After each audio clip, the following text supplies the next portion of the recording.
we have Dr. Hal Brands, a distinguished political scientist. He's a professor of global affairs at the Hopkins SAIS, and he's a senior fellow at the American Enterprise Institute. Let's welcome him on stage for further insights, and he's discussing shifting sands, geopolitics, power, and the world in conflict. Please, can we have you on stage? Well,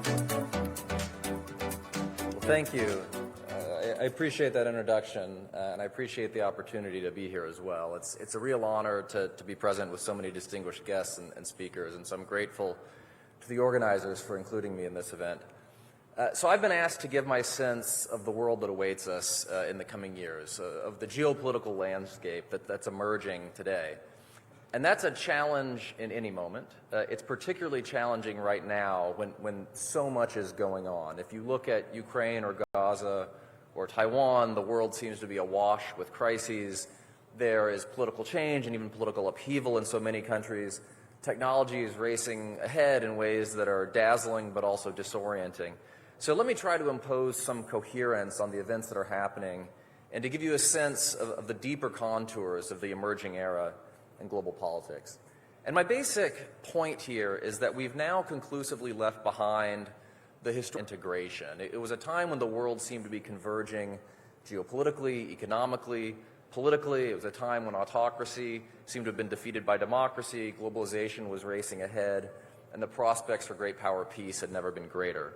I think what makes our current era so complex is that all of these characteristics of the former era have faded away at once. Our new era is one in which geopolitical competition is intensifying and strategic rivals are waging sharp technological fights.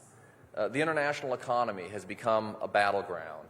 Global governance and global problem solving are in decline precisely when we need them most. And international violence is intensifying as the risk of major war grows higher. Now, amid all of this upheaval, American power is still impressive, but American behavior has become more erratic as American politics become less stable. Now, I'm hopeful that all of this turmoil could still produce a decent future, but I think first we have to understand this new age of fragmentation that's underway. And so let me just take a moment at the outset to sort of remind people of the world that was, this post-Cold War moment, this age of integration. That moment was structured by a set of global realities. Democracy seemed to be trouncing autocracy. The number of democracies in the world went from about 40 in the early 1970s to about 120 by the year 2000. Second, globalization was running riot. Global trade and investment exploded in the decades after the fall of the Berlin Wall and created a deep and complex interdependence. Globalization was related to a third trend, which was a digital revolution that facilitated trade and boosted productivity. It also seemed like this digital revolution favored democracy, particularly after protests that were fueled by social media toppled governments in Egypt and Ukraine in the early 2010s.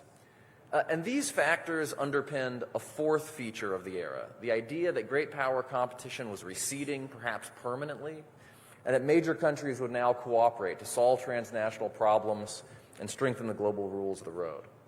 And then finally, all of this progress was meant to be underpinned by U.S. power. U.S. alliances provided stability in Europe and East Asia. The United States promoted democracy and globalization, and it tried to rally collective action in dealing with catastrophic terrorism or other problems of the moment. Now, it was all more complicated than this, of course, but these were the basic characteristics of the post-Cold War era.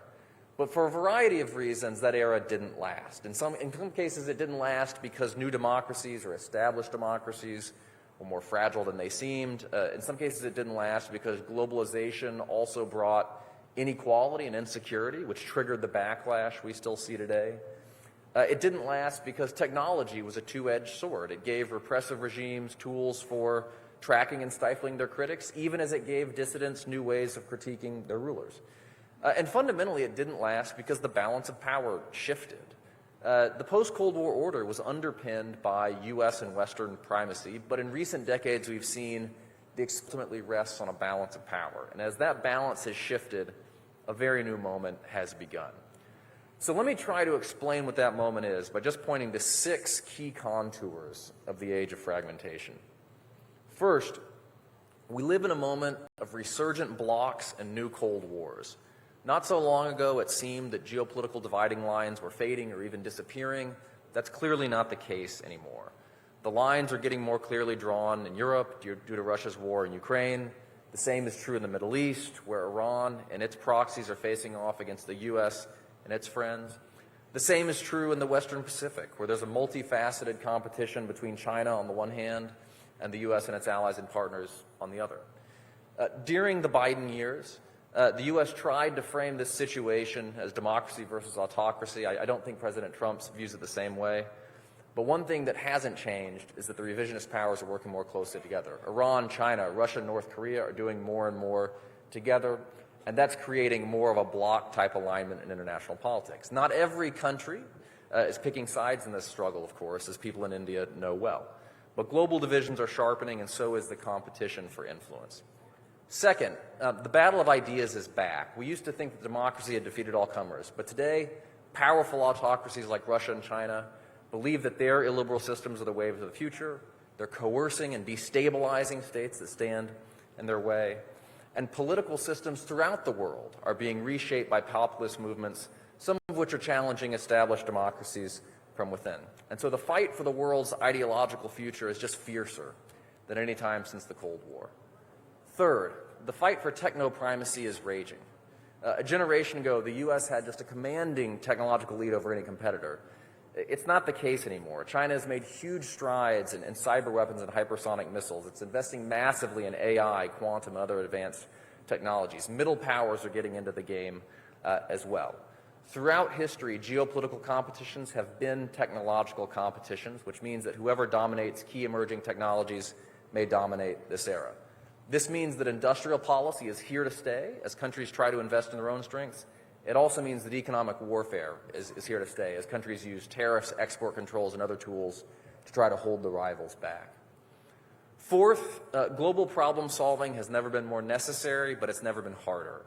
Transnational challenges like migration, pandemics, and climate change are worsening, but global tensions are making it harder to solve them by operating across geopolitical dividing lines. Just look at the fact that the major powers couldn't even cooperate to keep sea lanes open and the Red Sea and Gulf of Aden over the past year.